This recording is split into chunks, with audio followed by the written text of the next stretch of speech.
চেয়ারম্যানের কালো হাত ভেঙে দাও, ভেঙে দাও। অবৈধ চেয়ারম্যানের কালো হাত ভেঙে দাও, ভেঙে দাও। ভোট কেন্দ্রের চেয়ারম্যানের কালো হাত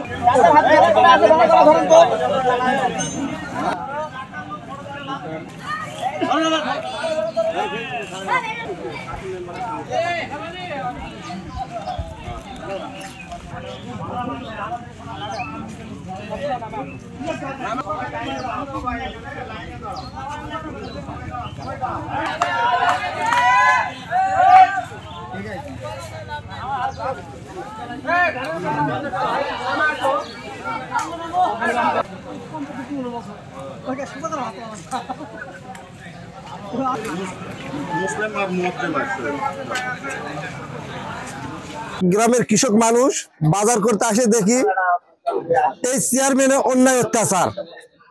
বারবার আসি, এই অত্যাচার আর সহ্য করা যায় না। গ্রামে গঞ্জে কাঠ দেয়, ইটা দেয়, উঠা দেয়, 5,000 10,000 টাকা নেয় এবং মেম্বারদের মাধ্যমেও টাকা নেয়, নিয়ে কাউন্সিলকে তছনছ করছে। 5ই আগস্টের সময় এই চেয়ারম্যান এই চেয়ারম্যান জনগণকে জনপুরে মারছে এবং তারা বলছে যে তোরা ওই প্রতিবাদে যায় না, জনগণকে প্রতিবাদে যায় না, এগুলো করা যাবে না। অথচ সে একটা দুর্নীতিবাজ এবং মৃত্যুক, সে আওয়ামী লীগের একটা পাক্কা দোষর। এই খুনি দুইটা মামলা খুন করছে এবং খুনি আসামিও, সে জেল খেটছে, জেল খেটে আসে আবার চায়, সে আবার পুনরায় চেয়ারে ফিরে চায়। এর জন্য জনসাধারণের পক্ষ থেকে আমি একজন জনসাধারণ, এইরকম চেয়ারম্যানকে আমরা ইউনিয়নে আর সারা জীবন দেখতে চাই না এবং সে নির্বাচনে জিততে পারে নাই, দুর্নীতি করে সে ভোট কার্ডে নিয়ে চেয়ারম্যান হয়েছে এবং সে চেয়ারম্যান জনগণের নির্বাচিত চেয়ারম্যান না। আর সে আওয়ামী লীগের সাথে ওতপ্রোতভাবে জড়িত। আপনারা ছবি বিভিন্ন মিডিয়ার মাধ্যমে দেখছেন। এই হলো স্বৈরাচার। এই খট্টা ইউনিয়নের প্রতিটি বাড়ি করতে গেলে আগে 5,000 করে টাকা চেয়ারম্যানকে দিতে হয়। এই চেয়ারম্যান জনগণকে বহু জ্বালাইছে এই আওয়ামী লীগের সাংসদের সহযোগিতায়। তাই এইরকম চেয়ারম্যানকে আমরা চাই না। এইরকম স্বৈরাচার এবং উপজেলা ছাত্র দলের ব্যানার পর্যন্ত কেড়ে নিয়েছেন। আওয়ামী লীগ সরকারের তৎকালীন সময়ে আমাদের যে চেয়ারম্যান সাহেব কাউসার ভাই, উনি বিভিন্ন অপকর্মের সঙ্গে লিপ্ত ছিল। তার মধ্যে তিনি যেমন 5ই আগস্টে হত্যা মামলা যেগুলো হয়েছিল, তার সঙ্গে তিনি এই মামলায় জড়িত ছিল এবং সে জেলে খেটে আসছে।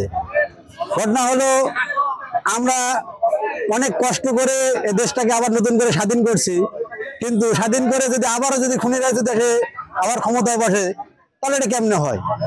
তাই আমরা বলতে চাই যে কোনো খুনি বা কোনো সন্ত্রাসী বা কোনো চাঁদাবাজ, কোনো দেশদ্রোহী, কোনো ভোট চোর তারা যেন ক্ষমতায় আর বসতে না পারে। তা আমরা চাই সাধারণ জনগণের পক্ষ থেকে জনগণ যেন তাদের কোনোদিন না চায় এবং আমরা সাধারণ জনগণ তাদেরকে যত পারবো যে ঘৃণা করার চেষ্টা করব।